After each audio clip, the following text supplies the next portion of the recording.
Assalamualaikum, Namaste and Sat Shri Akal.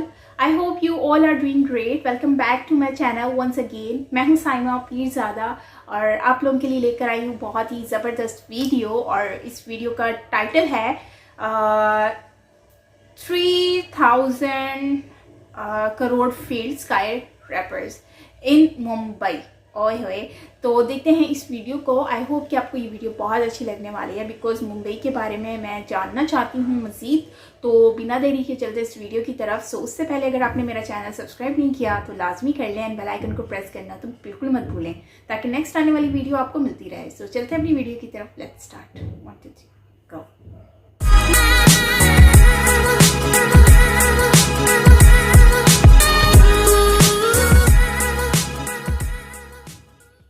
दोस्तों, आज का वीडियो थोड़ा लंबा हो सकता है और कुछ टेक्निकल चीज़ें भी इसमें हो सकती है, लेकिन अगर आप इंडिया के मेगा प्रोजेक्ट्स में ज़रा भी इंटरेस्ट रखते हो और स्काई स्क्रैपर्स में अगर आपका इंटरेस्ट है तो ये वीडियो ज़रूर एंड तक देखिए। आपके लिए ये वीडियो काफ़ी आंखें खोलने वाली हो सकती है और कैसे लालच या दुश्मनी करोड़पतियों को भी रोड पर ला सकता है, ये इस वीडियो में हम समझेंगे।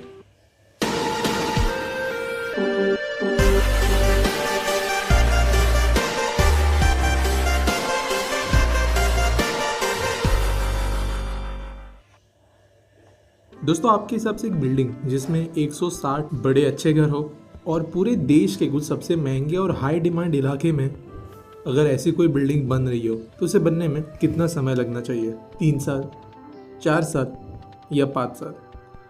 लेकिन 11 साल बाद भी मुंबई के वर्ली नाका इस इलाके में एक बिल्डिंग है जो आज तक पूरी तरीके से बन नहीं पाई, जो इंडिया की सबसे ऊंची बिल्डिंग आज भी है। The 42 imperial Heights, Lodha world 1, ये सारी बिल्डिंग्स जो है हाइट में आज भी इस बिल्डिंग से कम है। लेकिन इस बिल्डिंग का काम रुका होने के कारण ज़्यादातर लिस्ट में इस बिल्डिंग का नाम नहीं लिखा जाता। 320 मीटर ऊंची पैलेसेस रॉयल, अगर आप मुंबई की कोई भी स्काईलाइन की वीडियो देखोगे तो इसमें अलग से नज़र आती है इसके विशालता के कारण। दुनिया का सबसे बड़ा एट्रियम, पूरी इंडिया की अकेली बिल्डिंग जो सुपर टॉल कैटेगरी में आती है वो है पैलेसेस रॉयल। लेकिन इस बिल्डिंग का काम क्यों रुक गया और ऐसी क्या बात हो गई कि इस बिल्डिंग के जो मालिक थे वो ऑलमोस्ट रोड पर आ गए? तो कहानी शुरू होती है साउथ मुंबई के वर्ली एरिया में, जहाँ पर एक ज़माने में कपड़े के बड़े बड़े मिल्स हुआ करते थे और आज इन मिल्स की जगहों पर बड़े मॉल्स, ऊंची बिल्डिंगें, रेजिडेंशियल प्रोजेक्ट्स, ऑफिसेस वगैरह बन चुके हैं। और इनमें से एक थी श्रीराम मिल्स। अगर आपने कपड़े के ब्रांड रीड एंड टेलर के बारे में सुना है तो श्रीराम मिल्स जो है उनकी ओनर थी। 2004 में 105 करोड़ रुपए की कीमत पर कल्पतरु बिल्डर्स को श्रीराम मिल्स के ओनर्स ने 5 एकड़ की एक ज़मीन बेचने की डील साइन की और कल्पतरु ने जो है इसकी पहली पेमेंट जो 30 करोड़ रुपए की थी वो श्रीराम मिल्स को दे दी। लेकिन इसके बाद में श्रीराम मिल्स के ओनर्स ने यह कहते हुए डील को खारिज कर दिया कि कल्पतरु बिल्डर्स की फाइनेंशियल कैपेसिटी नहीं है कि वो जो है पूरी 105 करोड़ रुपए की कीमत चुका पाएंगे और इसकी वजह से जो है वो डील कैंसिल कर दी। जबकि कल्पतरु का आरोप ये था कि श्रीराम मिल्स के ओनर जो है उन्हें किसी और रियल एस्टेट डेवलपर से ज़्यादा बड़ी ऑफर मिली है या ज़्यादा ऑफर मिलने के उन्हें फ्यूचर में चांसेस नज़र आ रहे हैं, इसलिए वो जो है डील कैंसिल कर रहे हैं, जो कि गैर कानूनी है। और ये जो मामला है वो कोर्ट में चला गया और अगले कई सालों तक ये केस चला और इसमें कल्पतरु की जीत हुई।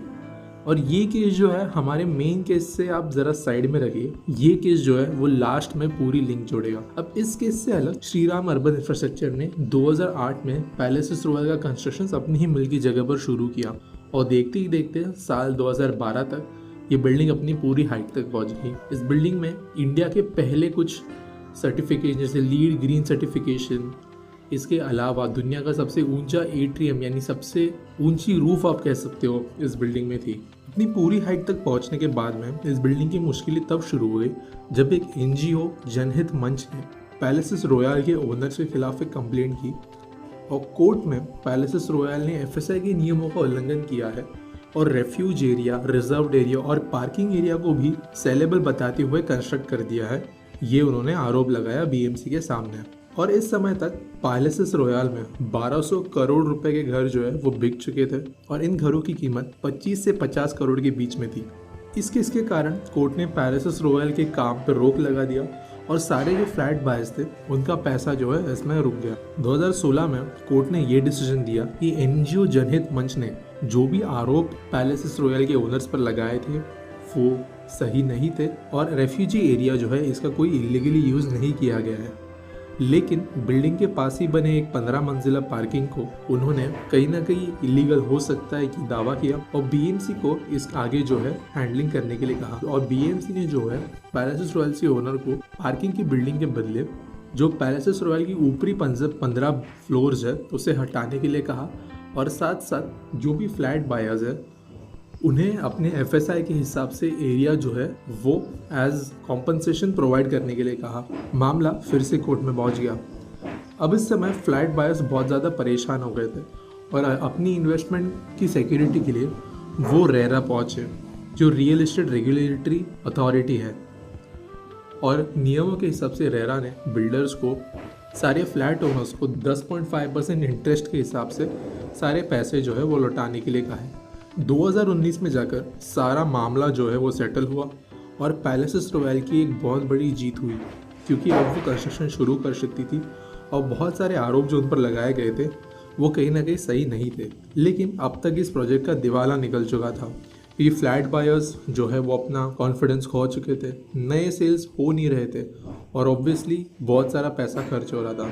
इसके साथ एक और बहुत बड़ी मुश्किल ये थी कि डेवलपर्स का family brand Reid and Taylor जो एक समय पर अमिताभ बच्चन जी को अपने ब्रांड का ब्रांड एम्बेसडर बनाते थे वो भी अब डूब चुका था और 2019 में लिक्विडेट करने को कह दिया गया।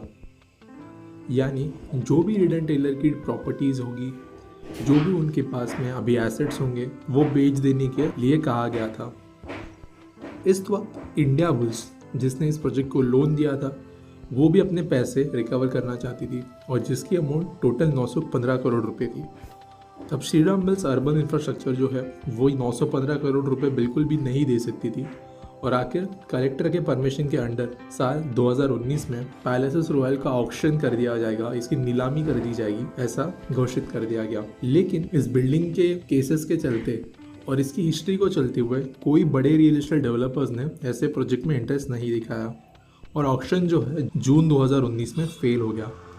देश के सबसे महंगे और इन डिमांड इलाकों में से एक ये बिल्डिंग थी और इस इलाके में भी ये एक सबसे बड़ी बिल्डिंग थी, लेकिन फिर भी इसका ये हाल हो गया। आखिर इंडिया बुल्स ने नवंबर में फिर से ऑक्शन कर 705 करोड़ रुपए में ये बिल्डिंग बेची और हॉनेस्ट शेल्टर्स ग्रुप इसने इस पैलेसेस रॉयल बिल्डिंग को खरीद लिया और आखिर 6 साल बाद जो है इस बिल्डिंग्स में लाइट्स फिर से शुरू हुई। अभी भी ऊपर के फ्लोर्स को लेकर कुछ इश्यूज जारी है, लेकिन हॉनेस्ट शेल्टर्स के पास फ्लैट्स बेचने का और कंस्ट्रक्शन करने की परमिशन है। तो आखिर एंड में पैलेसेस रॉयल की जीत तो हुई, पैलेसेस रॉयल की जीत हुई और एनजीओज गलत निकले, लेकिन केस शुरू ही क्यों किया गया? पैलेस रॉयल की पेरेंट कंपनी ने सालों से ये आरोप लगाया है और इंटरव्यूज में भी ये सामने सामने कहा है कि जनहित मंच जो मेन एनजीओ था इस केस के पीछे, ये सारे प्रॉक्सी एनजीओज है और इन्हें कल्पतरू से फंडिंग मिलती है और साथ साथ बीएमसी के भी कुछ ऑफिसर्स जुड़े हुए हैं। और ये सब क्यों? लेकिन और यहाँ हम हमारे पहले केस की ओर चलते हैं जहाँ कल्पतरू ने श्रीराम मिल्स की ज़मीन खरीदने की कोशिश की थी और इनके बीच में ज़मीन किसे खरीदने मिलेगी इस बात को लेकर लड़ाई हुई थी और इसी के कारण कहा जाता है कि कहीं ना कहीं कल्पतरू ने प्रॉक्सी एनजीओज को यूज़ करके इस बिल्डिंग का काम रोक रखा था। तो एक बात हमें ये समझ में तो ज़रूर आ गई कि जो रियल एस्टेट मार्केट है वो बहुत ज़्यादा ब्रूटल है और इसके अलावा अब तक जो मैंने कहा वो कहीं ना कहीं मैंने न्यूज़ सोर्सेज या कुछ और इन्फॉर्मेशन के सोर्सेज के थ्रू आपको बताया है। लेकिन इसके आगे एक और इन्फॉर्मेशन ये मुझे मिली है कि ऑनेस्ट शेल्टर्स जो है वो कहीं ना कहीं मित्तल ग्रुप की एक शेल कंपनी है और अगर मित्तल ग्रुप जैसी बड़ी कंपनी इस बिल्डिंग को खरीदती है तो शायद से इस बिल्डिंग का फ्यूचर ब्राइट हो सकता है, लेकिन इसका कोई ऑफिशियल प्रूफ नहीं है कि ऑनेस्ट शेल्टर्स मित्तल ग्रुप की कंपनी है। मैंने एक और वीडियो बनाया था जिसमें लोधा वर्ल्ड वाइन जैसे बिल्डिंग्स पर भी मैंने केस स्टडी बनाई थी और मुंबई में कई सारे स्काईस्क्रेपर्स का काम समय पर पूरा नहीं हो पाता है, एयरपोर्ट अथॉरिटी इन्हें बिल्डिंग्स को रोक देती है। ये क्यों होता है इसके ऊपर मैंने वीडियो बनाई थी, लेकिन कुछ इश्यूज़ के चलते वो वीडियो अब मैंने प्राइवेट कर दिया। ये वीडियो कुछ दिनों बाद मैं फिर से एडिट करके अपलोड कर दूंगा।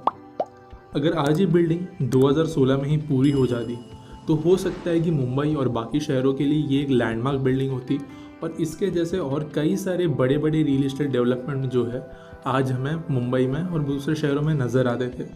लेकिन रियल एस्टेट मार्केट के इतने ब्रूटल होने के कारण ये building kind of sky scrapers के नाम पर एक धब्बा बन चुकी है। अगर आप सो गाइज, ये थी बेसिकली आज की हमारी वीडियो, जो कि पैलेस रॉयल, और काफ़ी टाइम से ताजुब हो रहा है कि इतने टाइम से इसकी कंस्ट्रक्शन स्टार्ट हुई है और इतनी मतलब कि मेहनत किया लोगों ने, इतना इन्वेस्टमेंट किया है, और एक कंपनी, और उसके बाद फिर ये रुक जाती है।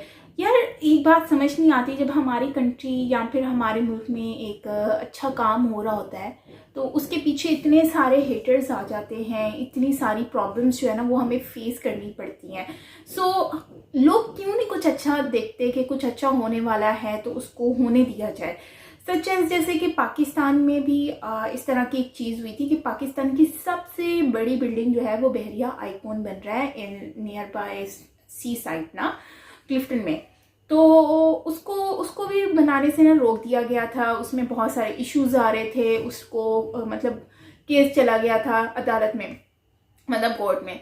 सो वैसा ही सेम यहाँ पर भी हो रहा है कि इस रॉयल पैलेस के साथ पैलेस रॉयल के साथ इतना प्रॉब्लम फेस करना पड़ रहा है। इसके ऊपर भी एनजीओज ने जो है वो एक मतलब कि बीच में रुकावट बन गए। सो एनजीओ को मतलब कि क्या प्रॉब्लम हो रही है इनके साथ, क्यों इशू हो रहा है कि एक अगर इंडिया में इतना बड़ा प्रोजेक्ट स्टार्ट हुआ है और एक बड़ी से बड़ी बिल्डिंग सच जैसे मुझे तो ऐसा लग रहा था जैसे बुर्ज खलीफा से भी बड़ी बिल्डिंग हो। सो इस तरह का प्रोजेक्ट क्यों नहीं इंडिया में होने दिया जाता, क्यों इस पे रोक दिया जाता है? एनजीओज का क्या कॉन्सेप्ट बनता है कि वो कंसर्न है कि वो इनके साथ मतलब आएँ और इनसे इश्यू बनाएं या फिर ये वो। सो मुझे नहीं लगता कि इस तरह का कुछ होना चाहिए। एनजीओज इस तरह की क्यों हरकतें कर रहे हैं? और मैंने ये भी सुना था कि मोदी जी ने एनजीओज को, काफ़ी एनजीओज जो है उसको ब्लॉक कर दिया है, मतलब बैन कर दिया है इंडिया में। क्या ये खबर सच है? और अगर सच है तो मोदी जी ने किस वजह से किया है? क्या यही वजह है, इसकी वजह से किया है? क्योंकि एनजीओज मुझे ज़्यादातर ना फ्रॉड लगते हैं, क्योंकि ये लोगों के नाम पर पैसा कमाते हैं, हर चीज़ ले लेते हैं और वो अपनी पॉकेट में डाल रहे होते हैं। तो इस तरह की चीज़ें बहुत सारी होती हैं जो ज़रूरतमंद होते हैं उनको मिलती नहीं है। सो बेसिकली एनजीओज को इन्होंने ब्लॉक किया है कि नहीं किया, मतलब क्यों बैन किया है, या आपने मुझे बताना है कमेंट बॉक्स में। और वैसे ना मैं एक बात बताऊं, जितना भी हो ना, हम लोग कभी भी हम नहीं चाहते कि हमारी जो कंट्री में इतने बड़े बड़े प्रोजेक्ट्स जो है ना वो कंटिन्यू रहे। लेकिन एक बात है कि ये प्रोजेक्ट कंटिन्यू होना था और एट दी एंड जाके देखेंगे इसमें लाइट्स ऑन हुई और इसका एक प्रोजेक्ट जो है वो दोबारा से स्टार्ट हो चुका है और काफ़ी मेगा प्रोजेक्ट है ये। और आई होप कि ये इतने टाइम के बाद भी कंप्लीट हो जाएगा। वैसे मैंने देखा है कि दूसरी कंट्रीज़ में 1 से 2 साल के बीच में इस तरह के प्रोजेक्ट्स जो है वो कंप्लीट हो जाते हैं, लेकिन इस तरह का प्रोजेक्ट इंडिया में, मतलब ये वाला प्रोजेक्ट कंप्लीट नहीं हुआ, मुझे अभी तक यकीन नहीं हो रहा। इवन तो पाकिस्तान में भी यही सेम कंडीशन है, बट क्यों है ये मुझे आइडिया नहीं है। सो गाइस, ये थी हमारी आज की वीडियो और काफ़ी इन्फॉर्मेटिव वीडियो थी और काफ़ी इसमें बताया गया पैलेस रॉयल के बारे में। और आई होप कि आपके पास इसके पास कोई ना कोई इन्फॉर्मेशन होगी इसके अकॉर्डिंगली, सो आप मुझे शेयर कीजिएगा। और एनजीओज को क्यों इसमें बैन किया गया है वो भी आपने मुझे बताना है कमेंट बॉक्स में। और यस, ये थी हमारी आज की वीडियो। आई होप आपको अच्छी लगी होगी और मुझे तो बहुत अच्छी लगी है, काफ़ी इन्फॉर्मेटिव वीडियो थी। और